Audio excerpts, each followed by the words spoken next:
Զրուցում ենք Հայոց աշխարհազոր ռազմաքաղաքական միավորման ղեկավար Պահեստազորի գնդապետ Ալբերտ Բազայանի հետ։ Պարոն Բազայան, այսօր Նիկոլ Փաշինյանը ճեպազրույցների ժամանակ ասել է, որ բանակում ինքնասպանություններ գործելու 3 հիմնական պատճառ կա, եւ այդ պատճառներից մեկը խաղադրույքներ կատարելն է, պարտքերի տակ ընկնելը ու դրանք չկարողանալը փակելը։ Առհասարակ բանակում այսօր մենք ինչ խնդիրներ ունենք եւ հենց ինքնասպանությունները,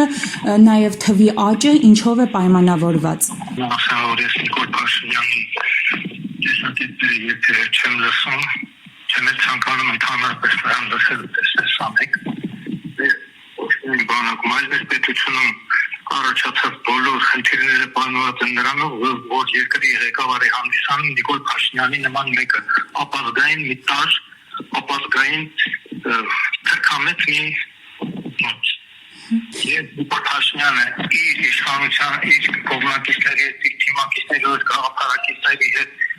երաց իշխանությունից աստիճանաբար կլուծեն մեր ժողովրդի եւ մեր պետության առջեւ ծառացած բոլոր խնդիրները, այդ թվում նաեւ բանակում առաջացած խնդիրները։ Պարոն Բազայան, այնուամենայնիվ այս տարիների ընթացքում բանակում ինչ նոր խնդիրներ առաջացան այս իշխանությունների ձեռամբ։ Ցավալի է վատ խնդիրը, ամենածանր խնդիրը դեպքություններ Ադրբեջանից 20 թվականի 44 օրը պատերազմի։ Մենք այդ պատերազմ պարտվեցինք, որովհետև հայկական զինված ուժերի գլխավոր հրամանատարը Հանդիսանում Նիկոլ Փաշինյանը, ով չի ծառայել բանակում եւ ոչինչ չի հասկանում ոչ բանակից, ոչ էլ պատերազմից։ Բացի դրանից մեր դիվանագիտությունը չէր աշխատել։ Ադրբեջանն ուներ հզոր դաշնակիցներ այդ պատերազմի ժամանակ։ Իրենց ցեղակիցներ Թուրքիան, Պակիստանը, Իսրայելը, այդ 3 պետություններն էլ իրենց ռազմական տեխնիկայով ամեն ինչով օգնում են Ադրբեջանին։ Իսկ մենք մենակ էինք այդ պատերազմի ընթացքում, որովհետև մեր դիվանագիտությունը չէր աշխատել, մենք չունեինք դաշնակիցներ։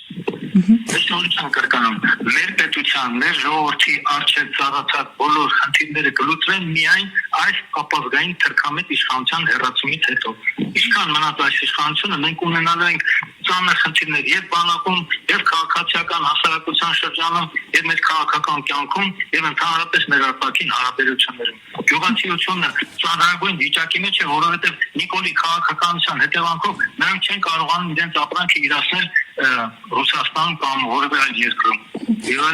Պարոն Բազայան, Ռուսաստանի հետ հարաբերությունների մասով նախորդին հեռախոսազրույցեր ունեցել Պուտինի հետ, որի ժամանակ հանրաքվե անցկացնելու պահանջ է դրվել կարծես Նիկոլ Փաշինյանի դիմաց ԵՄ թե ԵԱՏՄ, առհասարակ ինչ կլինի, եթե այդ հանրահավաքը ամեն դեպքում Նիկոլ Փաշինյանը որոշի անցկացնել։ Արդյոք մեր երկիրը իզորու է արդար հանրաքվե անցկացնել։ Որը երկիրի իրավունք չունի մեզ պարտադրելու հանրաքվե անցկացնենք, թե չենք անցկացնի, դա մեր ժողովրդի, մեր իրավունքն է հանրաքվե անցկացնել, թե ոչ։ Դա մեկ, երկրորդը, հանրաքվե անցկացնենք 100%-ով Հայաստանի քաղաքացիները ուրեմն քվեարկեն, որ մենք դուրս են գալիս ԵԱՏՄ-ից հապկետ եւ գնում ենք միանում ենք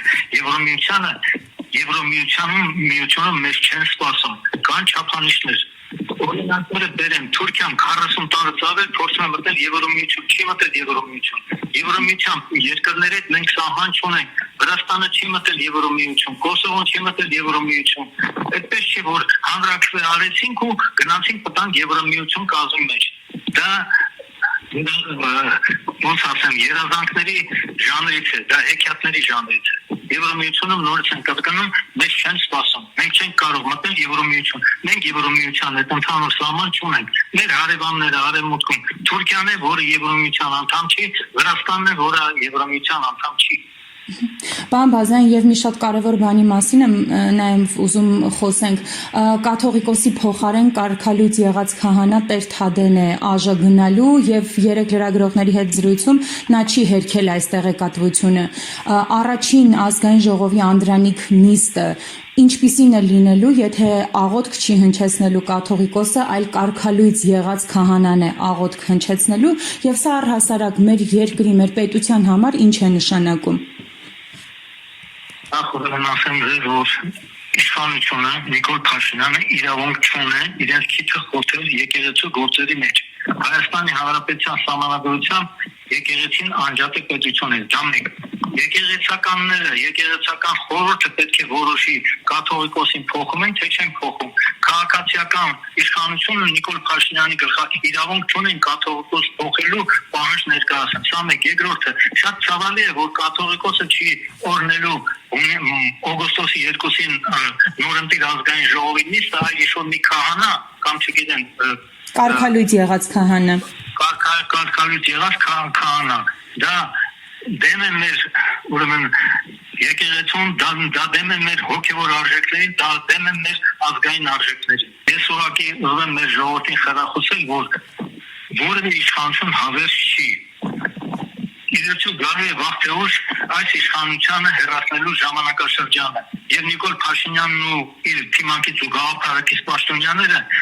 ենթարկել են Հայաստանի Հանրապետության օրենսդրությամբ սահմանված կարգով դատական պատասխանատվության։ Մեր հաղթական, մեր տաղանդավոր ժողովրդին համապատրաստից պատերազմ տանելու պլանավորված պայմանավորված Ալիևի հետ, որ մենք պետք է պարտեինք այդ պատերազմում ու ինքը Արցախը հանձնել Թուրքիային, բացի դրանից Հայաստանի տարածքից 200 քառակուսի կիլոմետրից ավելի տարածք ռազմավարական նշանակության դիրքեր ու բարձունքներ հանձնել է Ադրբեջանին ու նրա փորձը Ալիևի ու Էրդողանի ոտքի տակ է։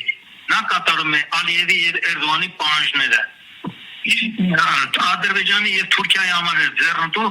եւ հավաքական արևմուտքի համար է բոլորի համար ձեռնտու է, որ Նիկոլը մնա վարչապետ, բացի հայ ժողովրդից ու Հայաստանի քաղաքացիներից։ Շնորհակալ եմ մեկնաբանության համար։